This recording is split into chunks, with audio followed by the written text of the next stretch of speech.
নমস্কাৰ, মই নৱনীতা আপোনালোক সকলোকে স্বাগতম জনাইছোঁ। মোৰ কাষতে থকা এজোপা গছ দেখি হয়তো ভাবিছে এজোপা হালধি গছ, কিন্তু নহয়। এজোপা হৈছে আম আদাৰ গছ। দেখাত প্ৰায় হালধি গছৰ দৰে পাতবোৰ, কিন্তু ই হ'ল আম আদা, যিটো ইংৰাজীত কয় মেংগো জিঞ্জাৰ বুলি। আম আদাৰ সচৰাচৰ অসমীয়া সমাজত ব্যৱহাৰ খুব কমেই দেখা যায়। দক্ষিণ ভাৰতৰ ফালে ইয়াৰ ব্যৱহাৰ খুব বেছি হয়। গতিকে আজিৰ ভিডিঅ'টোত মই আপোনালোকক আম আদাৰ উপকাৰিতা, ইয়াক কিদৰে ব্যৱহাৰ কৰিব পাৰি আৰু ইয়াক কেনেকৈ মই ৰুইছোঁ এই বিষয়ে আপোনালোকৰ লগত শ্বেয়াৰ কৰিম। গতিকে ভিডিঅ'টো আৰম্ভ কৰোঁ, আহক।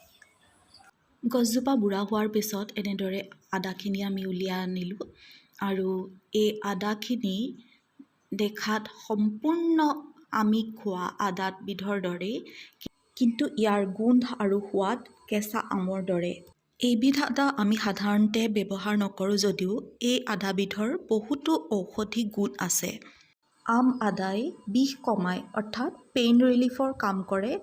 স্কিন ডিজিজৰ কাৰণেও ই ভাল, চৰ্দি কাহৰ বাবেও ভাল, আৰু মূৰত হোৱা উফি আৰু ওকণি ইয়াক ব্যৱহাৰ কৰি নাইকিয়া কৰিব পাৰি, আৰু লগতে হজম শক্তিও বৃদ্ধি কৰে। এনেদৰে আম আদা বা মেংগো জিঞ্জাৰ বিভিন্ন ঔষধীয় গুণেৰে ভৰপূৰ।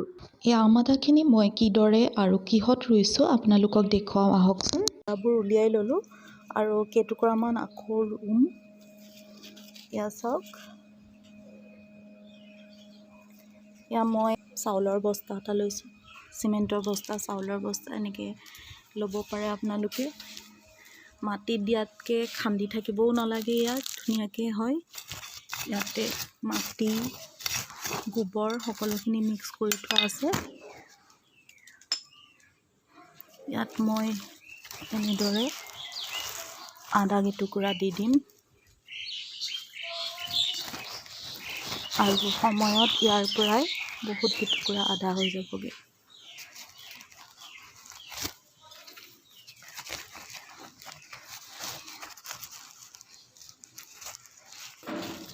শুকাই আছে মাটিটো, গতিকে এনেদৰে আপোনালোকে মাটি তৈয়াৰ কৰি টাবতো দিব পাৰে।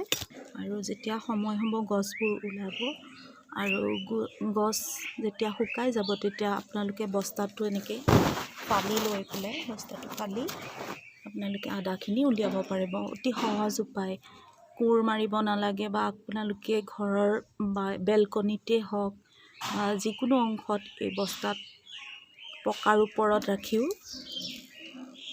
আপোনালোকে এই আদা খেতি কৰিব পাৰে।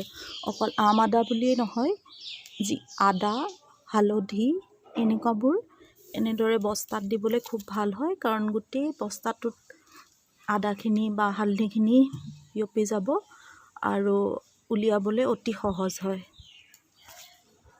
আম আদাৰ পৰা বনাব পৰা অতি সহজ এখন চাটনি আৰু এবিধ আচাৰ আপোনালোকলৈ লৈ আহিছোঁ, আহকচোন চাওক। ইয়াত মই লৈছোঁ অলপ পদিনা, ধুনীয়াকৈ ভালদৰে ধুই লৈছোঁ। কেইটামান মগু, গোটা মগু লৈছোঁ। আপোনালোকে মগুৰ সলনি কাবুলী বুট, ৰঙা বুট নাইবা বাদাম যিকোনো এটা ল'ব পাৰে। আৰু এয়া লৈছোঁ আম আদা। আম আদা সৰহকৈ লোৱা হৈছে, আৰু লগতে লৈছোঁ সামান্য পৰিমাণৰ চেনি আৰু নিমখ। ইয়াত মই কোনো টেঙা ব্যৱহাৰ নকৰোঁ। আৰু এতিয়া এই সকলোখিনি সামগ্ৰী মিক্সাৰ গ্ৰাইণ্ডাৰত পিহিম। মিক্সাৰ গ্ৰাইণ্ডাৰত দিয়াৰ আগতে আদা কেইটুকুৰা এনেকৈ মিহি মিহিকৈ মই কাটি ল'লোঁ। পাতল পাতল স্লাইচ বনাই লৈছোঁ, যাতে ভালদৰে গুড়ি হয়। এতিয়া ইয়াত দিম গোটা মগুখিনি, ইয়াৰ পিছতে দিম পদিনাখিনি। ইয়াৰ লগতে আন্দাজ অনুসৰি নিমখ দিলোঁ, সামান্য চেনি দিম আৰু জলকীয়া দিম।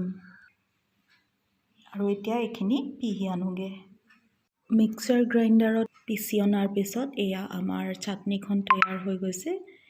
এয়া হৈছে আম আদা আৰু পদিনাৰ চাটনি। এইবাৰ আম আদা আৰু জলকীয়াৰ আচাৰ কেনেদৰে অতি সহজে বনাব পাৰে তাক আপোনালোকৰ আগলৈ লৈ আহিছোঁ। এইখিনি আদা মই পিচকৈ পাতলকৈ স্লাইচ বনাই লৈছোঁ আৰু জলকীয়াখিনিও ভালদৰে ঠাৰি গুচাই ধুই লৈছোঁ। এতিয়া এটা মিক্সাৰ গ্ৰাইণ্ডাৰৰ জাৰত এই আদা আৰু জলকীয়াখিনি একেলগে পিচিবলৈ দি লৈছোঁ।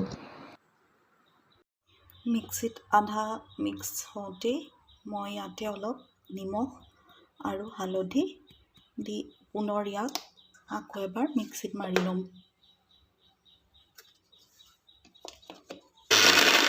এতিয়া মই ৰ'দত দিমগৈ। এয়া চাওক, ভালদৰে ৰ'দত শুকোৱাৰ পিছত ই এনেদৰে শুকান হৈ পৰিব। আম আদা আৰু জলকীয়াখিনি শুকোৱাৰ পিছত ৰ'দৰ পৰা আনি মই এটা চিচাৰ বটলত ভৰাই লৈছোঁ। বটলত ভৰোৱাৰ পিছত ইয়াত মই ঢালিম অলপ ভিনেগাৰ।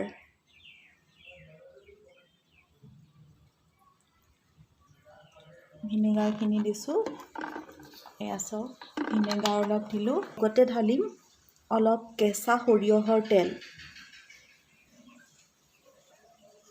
আৰু এইখিনি এতিয়া অলপ দিন ৰ'দত দিম আৰু প্ৰায় এসপ্তাহমান হোৱাৰ পিছত ইয়াক খাবলৈ ভাল হ'ব। কেঁচা তেল দিলে গোন্ধটো বৰ ধুনীয়া হয়। এয়া চাওক, বৰ বেছি এটা নহয়, সৰু বটলটোত মোৰ আধা বটল হৈছে। আপোনালোকে এনেদৰে আম আদাৰ চাটনি আৰু আচাৰ বনাই খাব পাৰে। আৰু আজি ভিডিঅ'টো চাই কেনে পালে জনাব। আম আদাৰ বিষয়ে বহুখিনি কথাই মই যিমান দূৰ পাৰোঁ জনাবলৈ আপোনালোকক চেষ্টা কৰিছোঁ। এনেধৰণে ভিডিঅ'বোৰ পাই থাকিবৰ বাবে চেনেলটো ছাবস্ক্ৰাইব কৰিবলৈ নাপাহৰিব আৰু লগতে লাইক আৰু শ্বেয়াৰ কৰিব। ধন্যবাদ।